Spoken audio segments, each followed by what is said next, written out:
60번. 현재 가공 송전인 경우 교류를 송전하고 해적 케이블을 송전인 경우 직류를 송전한다.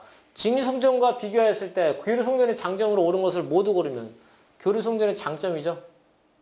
여기 또 교류 송전의 장점. 보통은 직류 송전의 장점을 많이 물어보는데 교류 송전의 장점. 혼돈을 주려고. 자, 교류의 장점은 또 몇 가지가 있어요. 대표적인 게 뭡니까? 승합, 강압이 용이하다. 이게 대표적인 거죠. 네, 대표적인 거. 그 다음에 회전자계를 쉽게 얻을 수 있다. 이것도 뭐 장점이고요. 그 다음에 또 뭐예요? 일관된 운용을 기여할 수 있다. 이거는 뭐예요? 일관되게 변압기 하나만 놓으면은 뭐 전압 변성이 가능하니까 일관되게 운용할 수 있다. A가 좀 특이하긴 한데 어쨌든 뭐 A, C, E가 들어가는 게 답이 되겠고요. 그럼 BD는 왜 안 되느냐?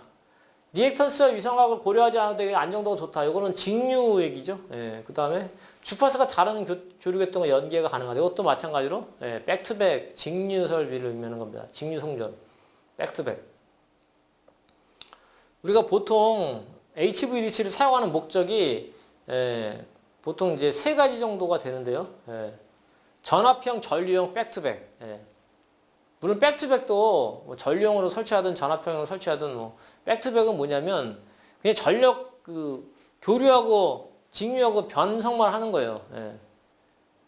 송전의 어떤 그런 목적보다는 변성만 하는 변환소만 두는 걸 백투백이라고 하는데 국내에서는 이제 P2P 방식으로 전류형이 이제 설치가 돼 있고 전압형에 대한 연구가 끝났습니다. 예, 전압형 HVDC 끝나가지고 전압형도 앞으로 설치를 하겠다. 유럽에서는 전압형이 많죠. 유럽 같은 경우는 독일, 뭐 프랑스 풍력 발전 이런 게 대형화된 이제 그런 신재기능 설비가 많기 때문에 전압형으로 멀티링크로 이제 사용을 하는데 우리나라는 멀티링크까지 필요가 없다는 얘기예요.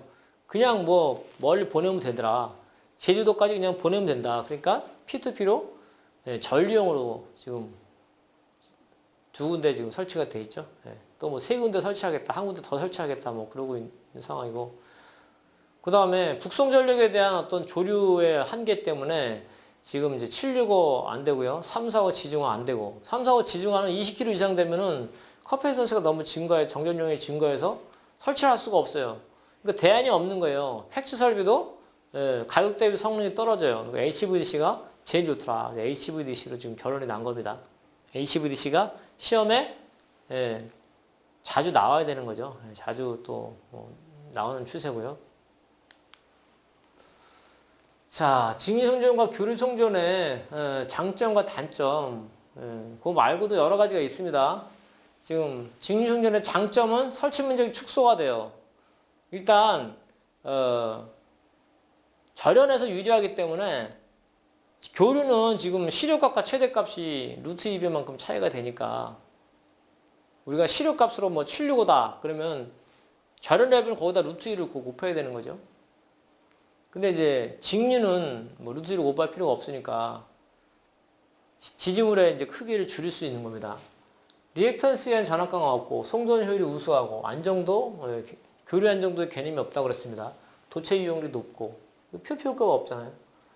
개통 분할이 가능하다. 단락 용량이 저감이 가능하다. 개통 분할이 된다. 단락 용량의 저감이 가능하다는 얘기는 개통의 얼기석이 교류로 다 얽혀 있으면 임피던스가 줄어들기 때문에 고장 전류가 엄청 커져요.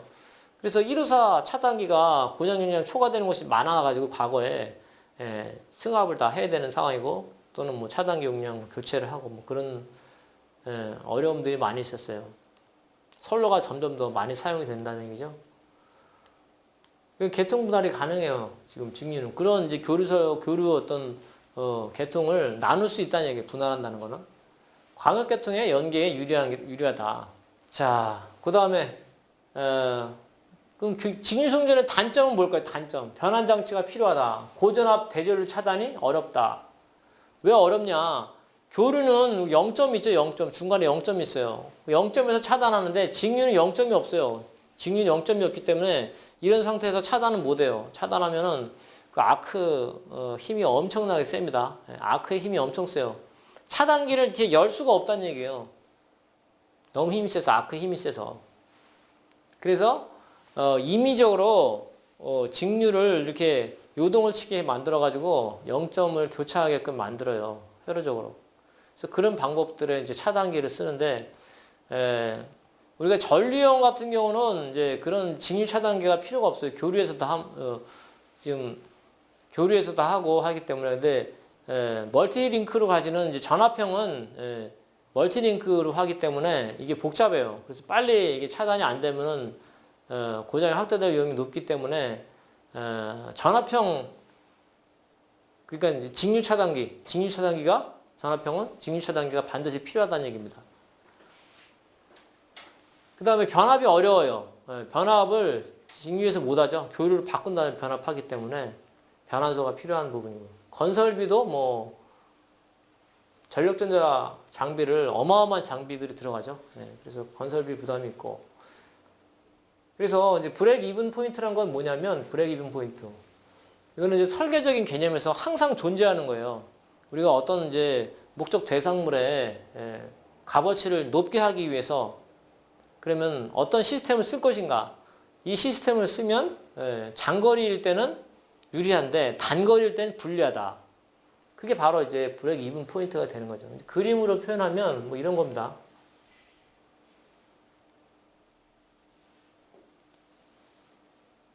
뭐 이렇게 그림을 그리면, 지금 여기가 이제 DC고 요거를 이제 AC라고 한다면, 자, 일정 거리, 이 거리라고 할 수도 있고, 거리. 그죠? 그 다음에 뭐, 전력, 용량. 그죠? 뭐, 이렇게도 표현할 수 있는데, 거리가, 이게 이제 여기가 바로 이제 브레이크 이븐 포인트예요. 브레이크 이븐 포인트. 브레이크 이븐 포인트인데, 요 점까지는 지금 AC하고 DC를 봤을 때, 여기 바뀌었네요. 맞습니다. AC가, 여기까지는 AC가 더 낮아요. 그러니까 여기 비용이니까, 비용이 낮다는 얘기 어느 지점까지는.